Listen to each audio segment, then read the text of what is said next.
I was thinking that we'd have some questions from the audience a bit later on, so prepare your questions for these two, well, legend and would-be legend, and I'll come to that later. But first of all, just to go straight to this topic, the forces that are going to drive this industry forward, Mark. Briefly, what do you think those are? Society is going to demand, one, the products we produce, and two, how we produce those products will be as important, if not more important, than actually what we do produce. And I think we heard a number of points today about that. And the real question then is, how do we respond in a way that, one, satisfies demand, and secondly, establishes the way we should do business that builds trust for the long term.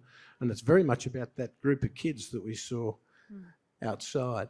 So being able to answer those questions in a way that gets them engaged is going to be the key to us being successful together for the long term.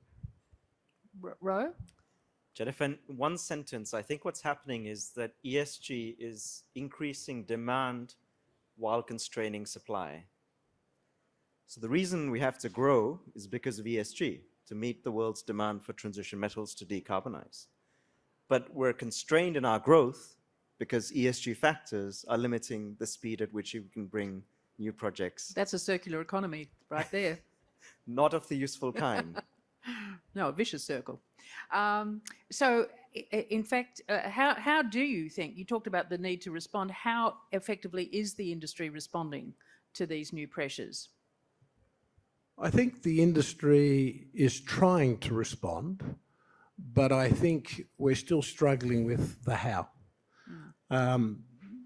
Fairly recently, I gave a speech and I started with 4 words: air, water, fire, earth. That's how the ancient Greeks described the nature of things. Today, I'd modernise those words into air, water, I've lost my thread. Minerals and energy, or energy and minerals, and helping society understand the role we play is where we have to start those conversations. And we talked about kids. I actually think we've got to talk to the teachers that educate and play a big part in the education of the kids. We've got to take responsibility, get to the schools, get to the universities, get to those places where people learn about what we do and tell our story in a way that's understood. The ancient Greeks got it. We still don't know how to articulate the message, nor do we know how to connect with the people that will help us articulate the message. And that's the important piece at the moment, I think. So how do you connect to people better, Ro? In one word, stories. As humans, we may look and eat differently and have very different cultures, but there's one thing we all do: we tell stories. And you consider the stories that people may have heard or told about the mining industry, and you'll struggle to find many positive ones. Part of that is because many people will never get to experience a mine up front. But if you consider the kind of stories that have been passed down from generation to generation, many of those will have had pain, loss, grief, trauma associated with mining. That's something we have to understand, own, and accept. And it's only when people feel an intrinsic need and motivation to tell better stories will, I think, people's general and shared understanding of mining change. Now, Jennifer, yesterday when I saw Mark, I said something to him which I hope he'll do. I asked him to write a book about his life. I asked him to write a book about his life, and this really isn't to blow smoke up your ass. Sorry, am I allowed to say that? No, you're censored. It's because the life that this man has had is a kind of life that many people don't think a mining CEO would have had. They think that mining CEOs are entitled, privileged people, and that's nothing wrong with that. Many people are, and they still do good work. But here's a man who really had no right to reimagine mining. He came from a town that not many mining CEOs probably have come from in the past. He has a funny name, as I said to him. And yet, he has not just reimagined mining for Anglo-American, but he's reimagined mining for the whole industry. Now, many people won't relate to mining, but they'll relate to the story of a man who went from Wollongong to Westminster Abbey and changed the future of mining. That's a story that people are willing to tell because they believe in people, even if they have nothing to do with mining. And I wonder how many of the backstories of the people involved in mining are known and shared with each other. So whether or not he writes a book, I don't know. But I'm on a mission to find the stories of incredible people that have changed the industry. And just as the last panel said, the future stories we'll tell about mining leaders won't necessarily be the ones that were the best geologists or the best operators. They'll be the people that understood the pulse of society and had the courage to meet the moment where it is and transform the culture of our industry. That will be the story that we'll be telling in the future. Okay. Now, in terms of reimagining mining, we had a lot of talk today also in the last panel about the need for a revolution in both attitudes and approaches. And one of a previous panel said we can't optimise our way to this new world of mining. Do you agree with that? Yeah, probably a couple of perspectives. Firstly, technically, most people don't appreciate that our structural cost base for metals, vertically thrown ore bodies, is somewhere between 5 to 12% a year. Our structural cost increase, that's without inflation. Wow. So add inflation, that's why people that cut innovation and cut that focus on forward-looking expenditures get into trouble so quickly in our industry. And so really, I think rethinking the whole technical base. We've been mining for centuries, for thousands of years in one form or another. But in the last couple of hundred years since industrialisation, in particular the last 100 years, not much about mining has changed. Trucks are bigger, most of the equipment's big, but we haven't really, and apart from a few obvious examples in the gold industry and others, flotation, in the more recent past, we haven't made big technical breakthroughs. I think the point about AI is absolutely right, particularly, let's say, with leaching technology, a whole range of things. We have to change the nature of the flow sheets. And say at an Anglo, we identified 3 changes that would reduce our energy consumption by 30 to 40%, halve our water consumption. We have to do those sorts of things every 3 to 5 years. So that's the first point. The second point is reimagining our role in society with society. And the conversation around involving communities, collaborating with communities. I said it the other day, that's actually a paternalistic way of defining how we should connect with communities. In actual fact, we should be co-designing the mines of the future with our communities, because at the end of the day, we're part of a community. In most cases, we are guests in those communities. The first question we should be asking is, we'd like to be part of the community. Can you help us understand where you want to be as a community in 10, 20, 30 years? How can we play a part in helping you get where you want to go as a community? And once we get those conversations right, then I think we start changing the perception and the actual experience people have with us as an industry. And then we can talk about reducing human footprint on the face of the planet by 25%, and people will start to question, say, well, wait a minute, I didn't understand that this is the most positive environmental contributor on the face of the planet. We just don't know how to tell the story. But we've got to feel it, people have got to feel it first, as Ro said. So when you do that in terms of the stories that you're talking about, how do you get those out? I'm still kind of struggling to understand. As we said, most people have never been to a mine. They're often they're very disconnected, and I think you've obviously written about, Mark, the fact that mining's reputation and image is actually worse than it's ever been. It's the least trusted industry in the world. When it comes to getting the message out, we have to remember that the messenger is the message. Mark and I can scream and talk till our throats run dry, and the instinct that people will rightly have, well, as of course they would say that, wouldn't they? Because we represent the industry.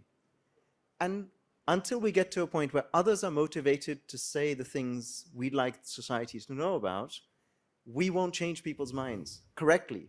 If the plastics industry, not that I have particularly anything wrong with the plastic industry, came and told me about how good plastics are, I wouldn't trust them. But if WWF told me, hey, actually the way they're doing plastics is pretty good, I'm more motivated to listen to that message. But why on earth would WWF or anybody like that put their reputation on the line for us? What have we done to give them the incentive to want to do that? They will only do that if we relinquish control and allow them to influence what we do so that they have a stake in the outcome. Jennifer, I need to show you something, and I need to show everybody something and tell you a story about it. Can you see that? Maybe the, how do I do it? So you, oh, there you are. There you are. Okay. This is a replica of a pacifier found in the mouth of a baby, which is a 2,500-year-old preserved mummy recently discovered in Chile. And how have you got it? Don't tell anybody. I hope this isn't being broadcast. This was found by the people that were breaking ground on the Quebrada Blanca 2 project. This is one of the largest copper projects being developed anywhere in the world, and it's in Chile, done by Teck Resources. When they found something they didn't recognize in the mud, they immediately stopped work and called the archaeologists in. The archaeologists found this, and they found an entire preservation of cultural heritage. Cost that company 6 months of lost production, right? But last week, when I was in Chile with the president of Chile, Boric, who is hardly somebody who would naturally support the mining industry, he said Teck's leadership in stopping production to allow this to be excavated and preserved was one of the best examples of nation building he has ever seen from a private company, let alone a mining company. Contrast that to Duke and Gorge.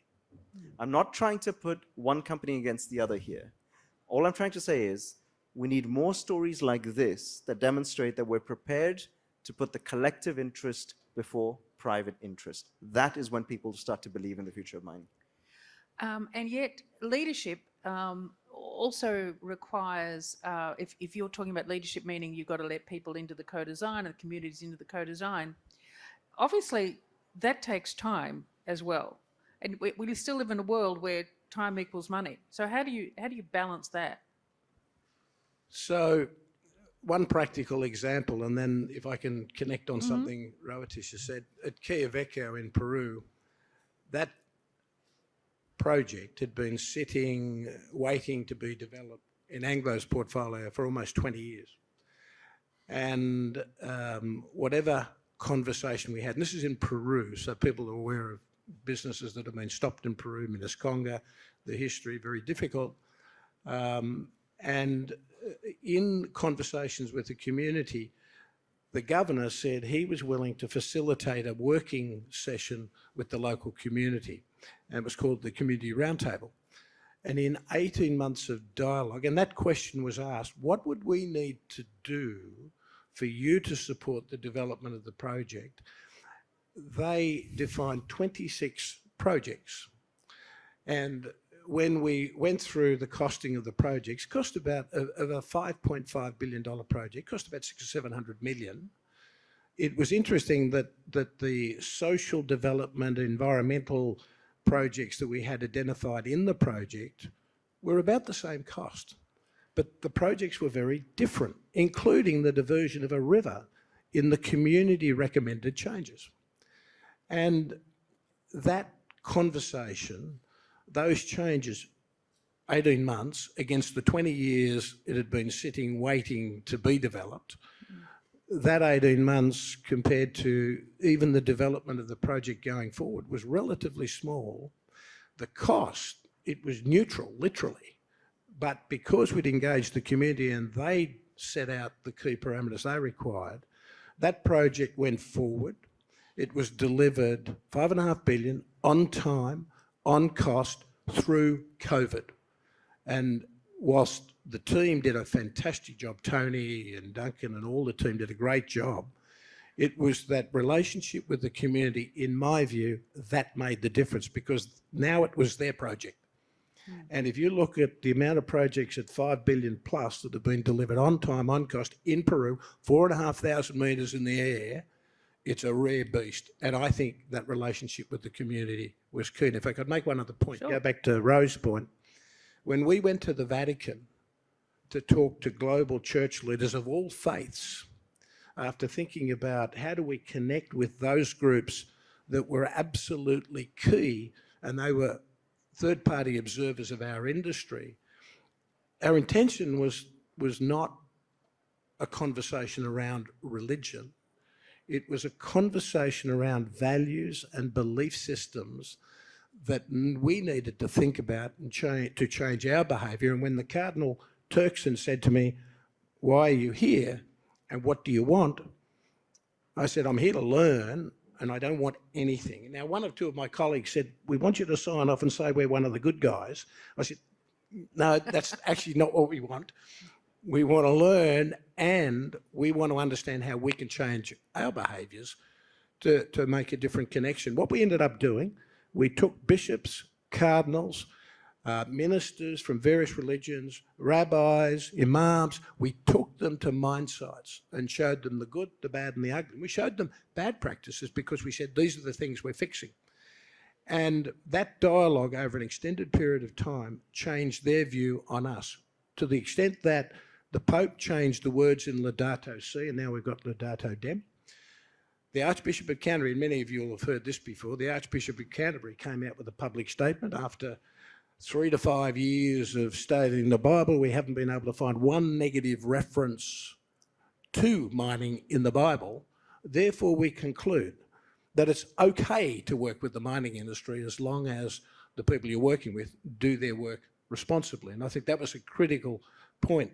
The other thing that I think that was important in all of those conversations is, and was, our ability to give them some basic facts, 2 or 3 facts that resonated. And Mitch Hook actually helped me answer one question, and he may not even remember the conversation. We talked about the agricultural footprint on land surface. It was about 40%. If you go through Google, and it's about 40%.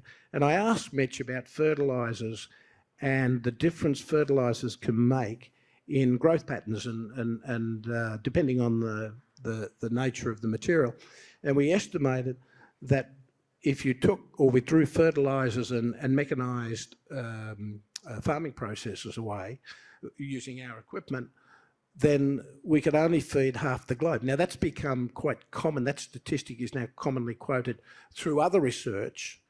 But when we were able to explain that, instead of 40% footprint becomes 50 to 60% without the products of mining, that's not saying we don't have to be very responsible in the way we use fertilisers. That resonated, and that was a long discussion. The second one was urbanisation. 15% footprint versus 30% without the products of mining, because instead of going up, you go out. And those 2 facts really triggered a different type of conversation about our net contribution to society and the health of the planet. And once we're in that conversation, it just changed the way we were dialoguing. So how do you take that learning to other parts? And that's why Roy talks about Westminster Abbey. I did make the observation that there are many engineers, poets, civil servants, but there's not one mining engineer buried in Westminster Abbey. So between my colleagues, we've got to do something about that, but I'm willing for one of you guys to go first. Anyway, that's an aside. Ro, in that sense, do you think there's a great opportunity in the way that Mark was talking about explaining the impact of mining and the beneficial impact of mining on urban sprawl and being able to go up, and agriculture, to use the desire for renewables to leverage that to make people understand the importance of mining? Because I mean, I think one of the people said today, one of the panelists said, you know, the thing is people love minerals, but they hate mining. Look, the energy transition is a once-in-a-generation opportunity to show the connection between mining and our lives and modern lives. But let me say something that's going to get me into trouble. It's far from enough it's far from enough on at least two key grounds that are missing in that picture if you really want people's understanding and perception of mining to change. The first of those is to recognize that the benefits that Mark has just talked about, which are so compelling, are all global. So if you apply a global lens, you can see how mining is a huge positive contributor. The benefits of mining are local, they are regional, they are national, but in the way that Mark has just so compellingly laid out, they are global. But remember that all impacts of mining are always local. So if you're asking somebody to say, you need to bear these local impacts, your children are not learning as well at school because of the blasting we're doing in your place, your health is worse off because of the dust we're generating, but you know what? You're contributing to this great global future because people in Norway can drive electric cars. That doesn't land well. And that's Mark's point. If we don't address the question of how we produce materials, what those materials are used for will never convince people, nor should it. That's unjust. That's the first missing piece. The second missing piece is going to get me into even more trouble, which is that trying to get people who may have, through stories or experience or folklore, have had a negative view of mining, to say, well, that was all the past. Trust me, the future is going to be a lot better, is a bit like when I married my wife, Marisha. If I said to her, you know, Marisha, in about half the relationships I've been in up until now, I've been faithful. Trust me. That is going to get you into trouble. Trust me, Marisha, I will be faithful to you once we're married. Do you think she'll believe that? Of course not. Of course she won't. She won't know which version of me she's getting, the faithful one or the unfaithful one. Until I have given her confidence that the issues of the past are well and truly dealt with to her satisfaction, not to mine, then trying to convince her that the future will be better is never going to be effective, nor is it fair. And so where does that lead me? That leads me to a very uncomfortable place. Now, I, as Mark knows, come from a country with a very troubled history when it comes to race relations, South Africa. We can play rugby better than this country, of course, but we have other issues. So can everyone else, says Mark. Imperfect as it was, the truth and reconciliation process in South Africa was an indispensable part of allowing black, brown, and white people to live together in relative harmony as we do today. I worry, Jennifer, that without some form of truth and reconciliation for our sector, I am not sure that any promises about how mining is different today and will be different in the future are truly going to change hearts and minds, because the past will continue to cast a long shadow over the present and the future. That's certainly a sensitive area. What do you think, Mark? I think Ro's right. How to do that is something, so it's not, in my view, if we should do it. I think he's right. How we do that requires thought, collaboration, discussion amongst, I think, industry leaders, because there's a lot of fear regarding exposing yourself and exposing yourself in those conversations. But I think it's something that we should be doing better than we are. And the one thing that I learnt from the engagement with the faith-based groups and a number of other groups since then, the more we've been able to open up and deal with the issues in an open and transparent way and actually listen to the feedback in a constructive way and deal with it, the better relationships we seem to build and the better we seem to do. And again, in those engagements with local communities where we've taken that risk, we've done much better. In the last 4 years in my time at Anglo American, would go to the alternate Indaba in Johannesburg. And many colleagues said to me, "You're nuts." And if you look at the legacy issues for Anglo American, they said, "You're doubly nuts." And we'd stand up, or I would stand up and talk about what we were trying to do. And we talk about reimagining mining and what did that look like. And for a solid half hour, I'd be torn apart by the audience. with examples and why this or why that. We also had lots of positive feedback and conversations, but generally it was a pretty tough place to be. And at the end of an hour, the conversation was actually turning into a very constructive conversation. So from being torn apart, you literally got a standing ovation when you finished. And the feedback from the team at the alternate endeavour, and there were some really tough stories told, the fact you're here is something we appreciate. And I told the story of being at Marikana, one of two white guys at the Marikana memorial service. The fact you were there is what they really appreciated. And the fact you were prepared to engage in a conversation that they knew was very uncomfortable and difficult, that helped us build trust. And trust is a big word, and respect. And we opened a dialogue that I think made us a much better company, made me a better person. Still a work in progress, as my 7 kids will point out. But it changes the dialogue and I think helps us understand how we can do a much better job. Jennifer, can I just say one thing about this experience that Mark is too humble to say? And I really have to tip my hat to you, Mark, because 2 weeks ago, publicly on stage, I asked Bishop David Urquhart a question, who is the Archbishop to the Bishops of Canterbury and York, and now the chair of this faith engagement that Mark talked about. And I said to him, Bishop David, what would you say to the people who have said to me, and I'm sure they've said to you as well, Mark, that how can the mining industry be working with the church to understand injustices of the past when the church has a lot to answer when it comes to injustices of the past too? And he said it's because when this dialogue was started between Cardinal Turkson and Mark Cutifani as the two specific individuals, it was not designed as a process of faith leaders teaching mining. It was designed as a process of us learning from each other. And kudos to you, Mark, for setting it up that way, because it is not only, I think, has the process helped us understand ourselves better, but I don't think you fully appreciate how much it has changed the faith community's own ability to walk this difficult path of reconciliation themselves.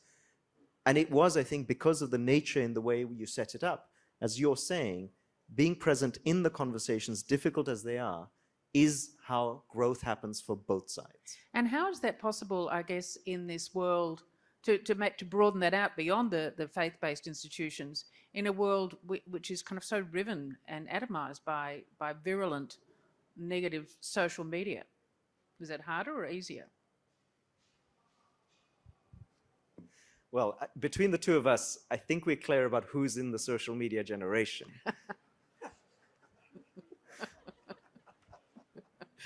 Okay, Mark. No. I'll follow right. Yeah. Mark's going to tell us his TikTok account handle so we can all follow him after. Look, I, as I would be being a millennial, really do look at social media glass half full, because never before has there been as much ability, not just for messages to reach and spread, but for the ability for people across different parts of the world to unite around a common purpose. And if the purpose is virtuous, then the outcome will be positive too. If the purpose is not virtuous, of course, the outcome will be negative. But if we're able to provide people with the opportunity to use social media to galvanize and organize themselves in ways that not only make their lives better, but make the lives of people around them better, then that can be a good thing. Now, do we have to manage the downsides? Of course we do, but that's true for everything. I'm certainly not prepared to throw the proverbial baby out with the bathwater when it comes to social media, especially for an industry that has not been particularly good at connecting to people outside of our immediate surroundings. It really is a gift for us to use. Okay. Now, I'm aware that I've said I'd allow some questions, so please raise your hand. We've got microphones, and anyone else who, I can see one over there, and one down here as well. Hi, Bruce Fulton. Bruce Fulton from the ICMM Sydney branch. We're all here together today. We're all in the same boat and we're all in the same industry. How do we get others into a forum like this so we can show them what we do. The innovations that we have out there are fantastic. The buzz in the atmosphere in the ASX room was good, and it was fantastic to see those kids in here today. We could start by bringing more kids in and more university students from the local universities, but how do we do that? I remember, and we were in a conversation a couple of days ago, I remember the Western Australian Chamber of Mines had a wonderful learning package for schools. I think it was Bedrock of the Economy. Now, the world's moved on and we can do a lot better with social media and a whole range of things, but the media and communication strategy, people, in my view, could help us understand how do we articulate or start a conversation that goes both ways. And it's to children, but it's actually the teachers that we have to get to. It's the educators, it's children, it's all the above, and there are probably many other key stakeholders that we have to get to. If you go back to the faith-based, somebody asked me, how did you start with the faith-based conversation? Where did that start? And I said, I was standing in a queue to catch a plane coming back from Colombia, and there was a young lady in front of me who'd been protesting around La Colossa, and we got chatting about why she was there. I learned two things.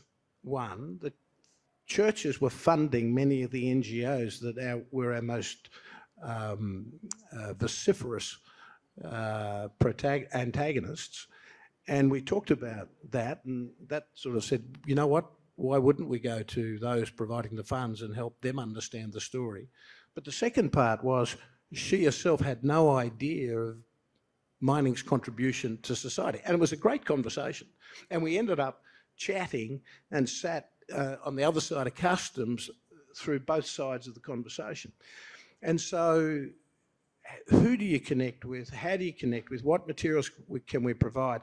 But how do we reflect their questions in the materials that we produce and start that? And it's not about the ICMM. I think the ICMM would be a great point group to help us put that together, working with each of the chambers and others on a global basis.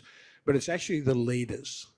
It's every person that runs a mine, that leads a company, has to do their bit every day, because it is our responsibility. And if we don't see it as our responsibility, then stop calling yourself a leader, because you're not. Because our job is to make sure that we create the room for this industry to be successful, because society needs us and it is our responsibility. Thanks. Question here? Julian Coyne from Convergio, and thank you both for your great contributions and a great wrap up to what's been an incredible 10th year of IMARC. There's a few things, just really starting with the fact that I've had to rephrase my question because it was identical to the immediately preceding question, points to the fact that probably a lot of people are thinking of it. We've all, I think, had the experience of seeing the kids, seeing STEM, seeing the incredible broad-based capability uplift that mining can provide, but we know that here. We sponsored the Digital Transformation Theatre, Convergio. We're a small company out of Western Australia. We work with a lot of tier 1 companies now. It's incredible. We know all about what mining can do. But to invoke Mitch Hook's mate, and maybe to be a bit Aussie about this, we're really crap at storytelling. And I think that's a missing piece. I just want to invoke two small things. There is a question, I promise. But just in the immediately preceding session in the Digital Transformation Theatre about the nexus between mining and space, I'm a space nerd, I'm a bit of an enthusiast, but that will get lost on people, right? People will go, right, I'm with you, but right, space and mining, that's one bridge too far. However, in the theatre just then, there's a conversation about two things that I think will really resonate with people, a little bit like that urban development or agricultural, like net value of mining. First one is with autonomy, right? What does autonomy mean to people in mining? Well, it helps you do your job more efficiently. That's great for a mining operation. Some of the technology that's being deployed now the thinking is going for mining rehabilitation. So we can deploy autonomous dozers to do the cleanup, the remediation, that sort of thing. I think people can then see a tangible benefit and life cycle thinking coming into the planning process. So I think that would mean something in terms of hearts and minds. Second thing is technology transfer in terms of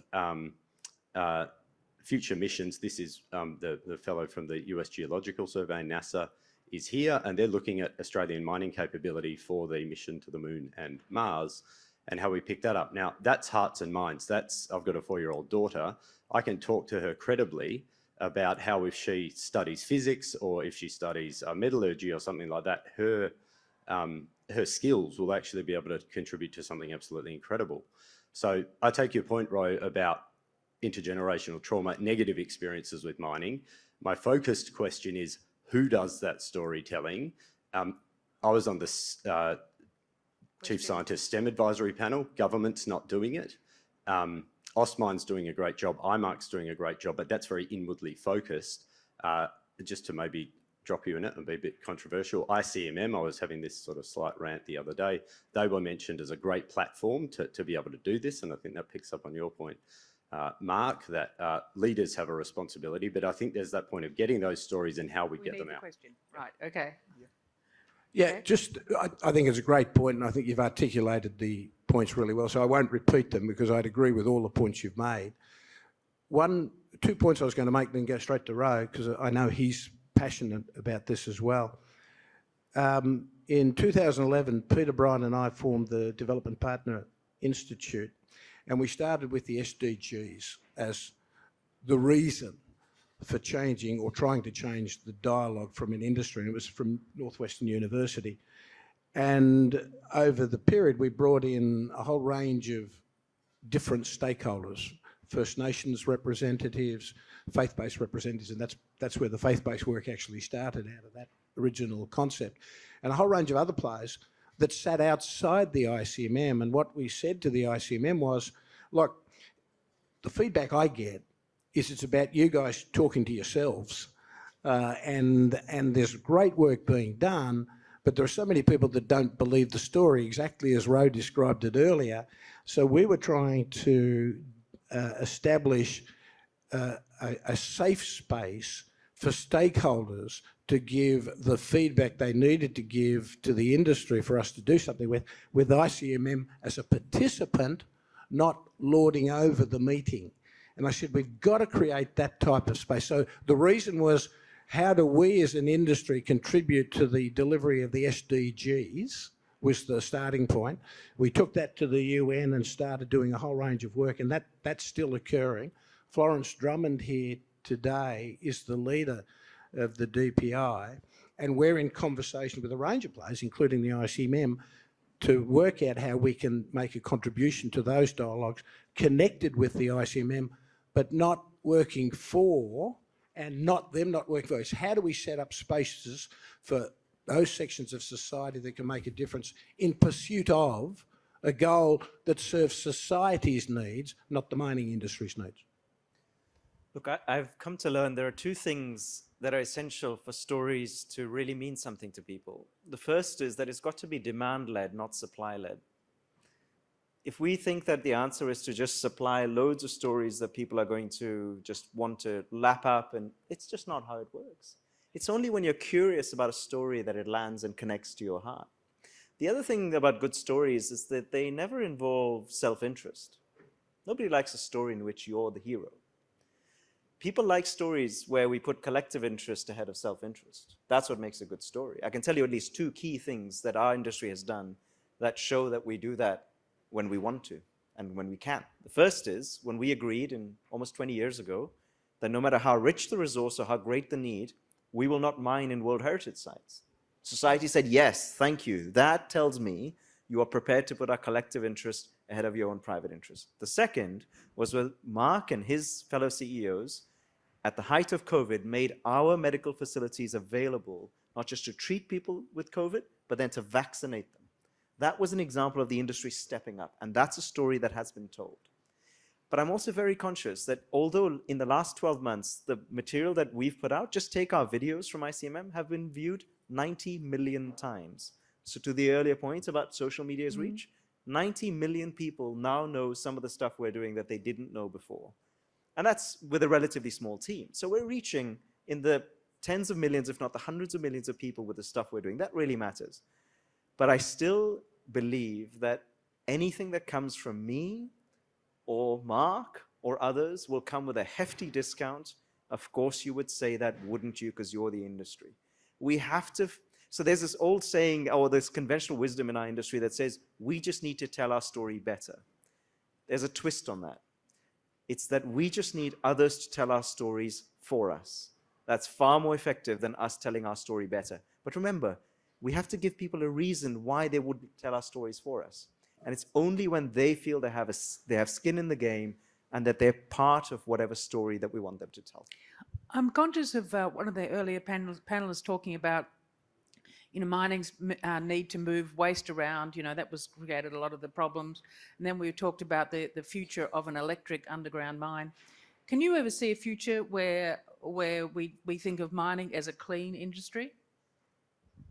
Yes, absolutely. The wasteless mine. So it's about precision, and it's about understanding what you can do with the products that we produce and how many times can we redo the tailings. But using tailings for paper fillers, there's a whole range of things and research that's been done to help us get to that wasteless mine concept. And whilst as a vision we talk about zero waste, and we may never get there, but we will keep getting closer and closer. And it's the pursuit of that objective, the real pursuit of that objective will make a massive difference if, in terms of the relationships and people helping us trying to get there, that creates a partnership that no one's going to beat. That's when people see us trying to do the right thing for the long term in the quest to achieve something like that, that you create partnerships that, in my view, change the face of the industry and change society's view of our industry. Jennifer, unequivocally, yes. And the way to think about it is that the future is already here.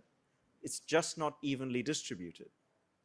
So when you say, can we in the future think about clean mining? It's already here. It's just that it's not evenly distributed. Take lithium, quick example. What are the three big issues associated with lithium? It's CO2 emissions, it's water, and it's tailings. Now here in this conference, you've had Anna Cabral-Gardner from Sigma Lithium, who have put the first shipment out to sea of lithium that's been produced with 0 operational CO2 emissions, 0 tailings, and 0 freshwater use. 10 years ago, when she built this mine, she was told it can't be done. She's done it. Right. Well, that's a great story. I need to discover more about that, I think. And obviously the world does too. But I'm afraid in the relentless pursuit of being on time, we're being flashed that it's time to draw this to an end. And I think it's been an absolutely sensational discussion, conversation with both of you. And I'm sure we'll be hearing a lot more from both of you, as will millions and millions of people around the world. But I'd like you to join me in thanking them very much. And of course, we'll see you all at the gala dinner this evening. Thank you.